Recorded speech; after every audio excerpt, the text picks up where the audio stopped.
رسولوں کے اعمال باب 7۔ پھر سردار کاہن نے کہا، کیا یہ باتیں اسی طرح پر ہیں؟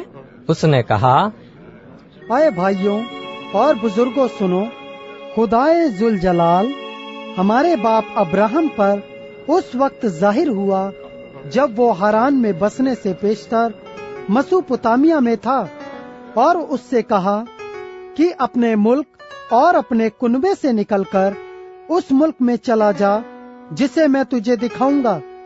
اس پر وہ کسدیوں کے ملک سے نکل کر ہاران میں جا بسا، اور وہاں سے اس کے باپ کے مرنے کے بعد خدا نے اس کو اس ملک میں لا کر بسا دیا جس میں تم اب بستے ہو، اور اس کو کچھ میراث بلکہ قدم رکھنے کی بھی اس میں جگہ نہ دی، مگر وعدہ کیا کہ میں یہ زمین تیرے اور تیرے بعد تیری نسل کے قبضے میں کر دوں گا۔ حالانکہ اس کے اولاد نہ تھی، اور خدا نے یہ فرمایا کہ تیری نسل غیر ملک میں پردیسی ہوگی، وہ ان کو غلامی میں رکھیں گے اور 400 برس تک ان سے بدسلوکی کریں گے۔ پھر خدا نے کہا کہ جس قوم کی وہ غلامی میں رہیں گے اس کو میں سزا دوں گا، اور اس کے بعد وہ نکل کر اسی جگہ میری عبادت کریں گے۔ اور اس نے اس سے ختنے کا عہد باندھا، اور اسی حالت میں ابراہم سے اسحاق پیدا ہوا، اور 8ویں دن اس کا ختنہ کیا گیا، اور اسحاق سے یعقوب، اور یعقوب سے 12 قبیلوں کے بزرگ پیدا ہوئے۔ اور بزرگوں نے حسد میں آ کر یوسف کو بیچا کہ مصر میں پہنچ جائے، مگر خدا اس کے ساتھ تھا، اور اس کی سب مصیبتوں سے اس نے اس کو چھڑایا، اور مصر کے بادشاہ فرعون کے نزدیک اس کو مقبولیت اور حکمت بخشی، اور اس نے اسے مصر اور اپنے سارے گھر کا سردار کر دیا۔ پھر مصر کے سارے ملک اور کنعان میں کال پڑا، اور بڑی مصیبت آئی، اور ہمارے باپ دادا کو کھانا نہ ملتا تھا۔ لیکن یعقوب نے یہ سن کر کہ مصر میں اناج ہے، ہمارے باپ دادا کو پہلی بار بھیجا، اور دوسری بار یوسف اپنے بھائیوں پر ظاہر ہو گیا، اور یوسف کی قومیت فرعون کو معلوم ہو گئی۔ پھر یوسف نے اپنے باپ یعقوب اور سارے کنبے کو جو 75 جانیں تھیں بلا بھیجا، اور یعقوب مصر میں گیا، وہاں وہ اور ہمارے باپ دادا مر گئے، اور وہ شہر سکم میں پہنچائے گئے، اور اس مقبرے میں دفن کیے گئے جس کو ابراہم نے سکم میں روپے دے کر بنی حمور سے مول لیا تھا۔ لیکن جب اس وعدے کی میعاد پوری ہونے کو تھی جو خدا نے ابراہم سے فرمایا تھا، تو مصر میں وہ امت بڑھ گئی، اور ان کا شمار زیادہ ہوتا گیا، اس وقت تک کہ دوسرا بادشاہ مصر پر حکمران ہوا جو یوسف کو نہ جانتا تھا۔ اس نے ہماری قوم سے چالاکی کر کے ہمارے باپ دادا کے ساتھ یہاں تک بدسلوکی کی کہ انہیں اپنے بچے پھینکنے پڑے تاکہ زندہ نہ رہیں۔ اس موقع پر موسیٰ پیدا ہوا جو نہایت خوبصورت تھا، وہ 3 مہینے تک اپنے باپ کے گھر میں پالا گیا، مگر جب پھینک دیا گیا تو فرعون کی بیٹی نے اسے اٹھا لیا اور اپنا بیٹا کر کے پالا، اور موسیٰ نے مصریوں کے تمام علوم کی تعلیم پائی، اور وہ کلام اور کام میں قوت والا تھا۔ اور جب وہ قریباً 40 برس کا ہوا تو اس کے جی میں آیا کہ میں اپنے بھائیوں بنی اسرائیل کا حال دیکھوں۔ چنانچہ ان میں سے ایک کو ظلم اٹھاتے دیکھ کر اس کی حمایت کی، اور مصری کو مار کر مظلوم کا بدلہ لیا۔ اس نے تو خیال کیا کہ میرے بھائی سمجھ لیں گے کہ خدا میرے ہاتھوں انہیں چھٹکارا دے گا، مگر وہ نہ سمجھے۔ پھر دوسرے دن وہ ان میں سے 2 لڑتے ہوں کے پاس آ نکلا، اور یہ کہہ کر انہیں صلح کرنے کی ترغیب دی کہ اے جوانوں، تم تو بھائی بھائی ہو، کیوں ایک دوسرے پر ظلم کرتے ہو؟ لیکن جو اپنے پڑوسی پر ظلم کر رہا تھا اس نے یہ کہہ کر اسے ہٹا دیا کہ تجھے کس نے ہم پر حاکم اور قاضی مقرر کیا؟ کیا تو مجھے بھی قتل کرنا چاہتا ہے جس طرح کل اس مصری کو قتل کیا تھا؟ موسیٰ یہ بات سن کر بھاگ گیا اور مدیان کے ملک میں پردیسی رہا کیا، اور وہاں اس کے 2 بیٹے پیدا ہوئے۔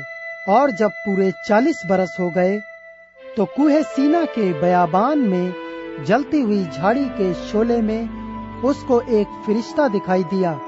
جب موسیٰ نے اس پر نظر کی تو اس نظارے سے تعجب کیا، اور جب دیکھنے کو نزدیک گیا تو خداوند کی آواز آئی کہ میں تیرے باپ دادا کا خدا یعنی ابراہم اور اسحاق اور یعقوب کا خدا ہوں۔ تب تو موسیٰ کانپ گیا اور اس کو دیکھنے کی جرات نہ رہی۔ خداوند نے اس سے کہا کہ اپنے پاؤں سے جوتی اتار لے، کیونکہ جس جگہ پر تو کھڑا ہے وہ پاک زمین ہے۔ میں نے واقعی اپنی اس امت کی مصیبت دیکھی جو مصر میں ہے، اور ان کا آہ و نالہ سنا، پس انہیں چھڑانے اترا ہوں۔ اب آ، میں تجھے مصر میں بھیجوں گا۔ جس موسیٰ کا انہوں نے یہ کہہ کر انکار کیا تھا کہ تجھے کس نے حاکم اور قاضی مقرر کیا، اسی کو خدا نے حاکم اور چھڑانے والا ٹھہرا کر اس فرشتے کے ذریعے سے بھیجا جو اسے جھاڑی میں نظر آیا تھا۔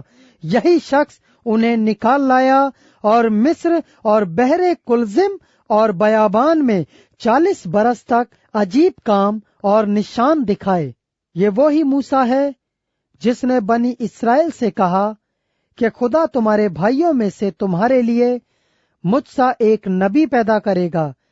یہ وہی ہے جو بیابان کی کلیسیا میں اس فرشتے کے ساتھ جو کوہ سینا پر اس سے ہم کلام ہوا اور ہمارے باپ دادا کے ساتھ تھا، اسی کو زندہ کلام ملا کہ ہم تک پہنچا دے، مگر ہمارے باپ دادا نے اس کے فرما بردار ہونا نہ چاہا، بلکہ اس کو ہٹا دیا، اور ان کے دل مصر کی طرف مائل ہوئے، اور انہوں نے ہارون سے کہا کہ ہمارے لیے ایسے معبود بنا جو ہمارے آگے آگے چلیں، کیونکہ یہ موسیٰ جو ہمیں ملک مصر سے نکال لایا، ہم نہیں جانتے کہ اسے کیا ہوا۔ اور ان دنوں میں انہوں نے ایک بچڑا بنایا اور اس بت کو قربانی چڑھائی اور اپنے ہاتھوں کے کاموں کی خوشی منائی۔ پس خدا نے منہ موڑ کر انہیں چھوڑ دیا کہ آسمانی فوج کو پوجیں۔ چنانچہ نبیوں کی کتاب میں لکھا ہے کہ اے اسرائیل کے گھرانے، کیا تم نے بیابان میں 40 برس مجھ کو ذبیحیں اور قربانیاں گزرانی، بلکہ تم مولک کے خیمے اور ریفان دیوتا کے تارے کو لیے پھرتے تھے، یعنی ان صورتوں کو جنہیں تم نے سجدہ کرنے کے لیے بنایا تھا۔ پس میں تمہیں بابل کے پرے لے جا کر بساؤں گا۔ شہادت کا خیمہ بیابان میں ہمارے باپ دادا کے پاس تھا، جیسا کہ موسیٰ سے کلام کرنے والے نے حکم دیا تھا کہ جو نمونہ تو نے دیکھا ہے اسی کے موافق اسے بنا۔ اسی خیمے کو ہمارے باپ دادا اگلے بزرگوں سے حاصل کر کے یسوع کے ساتھ لائے، جس وقت ان قوموں کی ملکیت پر قبضہ کیا جن کو خدا نے ہمارے باپ دادا کے سامنے نکال دیا، اور وہ داؤد کے زمانے تک رہا۔ اس پر خدا کی طرف سے فضل ہوا، اور اس نے درخواست کی کہ میں یعقوب کے خدا کے واسطے مسکن تیار کروں، مگر سلیمان نے اس کے لیے گھر بنایا۔ لیکن باری تالا ہاتھ کے بنائے ہوئے گھروں میں نہیں رہتا۔ چنانچہ نبی کہتا ہے کہ خداوند فرماتا ہے، آسمان میرا تخت اور زمین میرے پاؤں تلے کی چوکی ہے۔ تم میرے لیے کیسا گھر بناؤ گے، یا میری آرام گاہ کون سی ہے؟ کیا یہ سب چیزیں میرے ہاتھ سے نہیں بنی؟ اے گردن کشوں اور دل اور کان کے نامختونوں، تم ہر وقت روح القدس کی مخالفت کرتے ہو، جیسے تمہارے باپ دادا کرتے تھے ویسے ہی تم بھی کرتے ہو۔ نبیوں میں سے کس کو تمہارے باپ دادا نے نہیں ستایا؟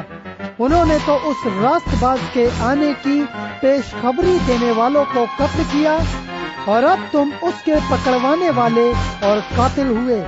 تم نے فرشتوں کی معرفت سے شریعت تو پائی، پر عمل نہ کیا۔